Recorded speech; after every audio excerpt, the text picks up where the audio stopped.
તો આજના દિવસની શરૂઆત થાય છે મમ્મી જોડે. સવારમાં મમ્મી જોડે ચા પીવો, થોડી ઘણી વાતો કરો અને બહુ બધી મમ્મીની વાતો સાંભળો. થોડે ગુસ્સે બી થાય છે. એમાં જો આપણે વધારે હસી દઈએ તો વધારે ગુસ્સે થઈ જાય છે કે આમ નથી કરતો, તેમ નથી કરતો. તમે જોઈ શકો છો.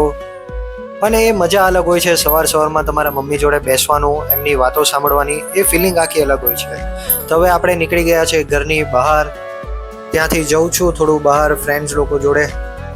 આજે વાતાવરણ બી એકદમ સારું છે, વરસાદ પણ નથી.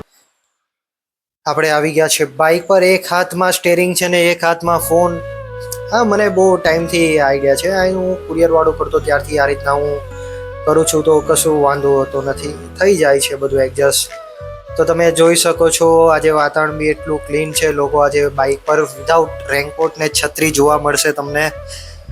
તો હવે આપણે જઈએ છે કશે ને કશે તો જઈએ, ફરીએ થોડું. આજે વાતાવરણ સારું છે તો. અને પછી રસ્તામાં સ્ટેન્ડ પાસે આપણને મળી જાય છે છોકરો. જોઈ શકો છો એ ભમરડાની કળા કરે છે. એકચ્યુઅલી મેં ફેર્યો પણ મને ના આવડ્યું, પણ એ બહુ સારી રીતે કરતો હતો. તમે જો હાથમાં પણ લઈ લે છે.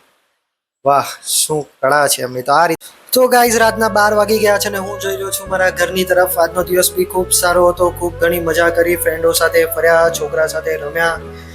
અને 2026નો એક બીજો દિવસ અહીંયા અંત થાય છે. રાતના 12 વાગી ગયા છે.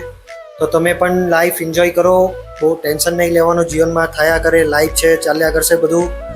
ચાલો ગાઈઝ, મળીએ નેક્સ્ટ બ્લોગમાં. ત્યાર સુધી bye, good night, sweet dreams, take care.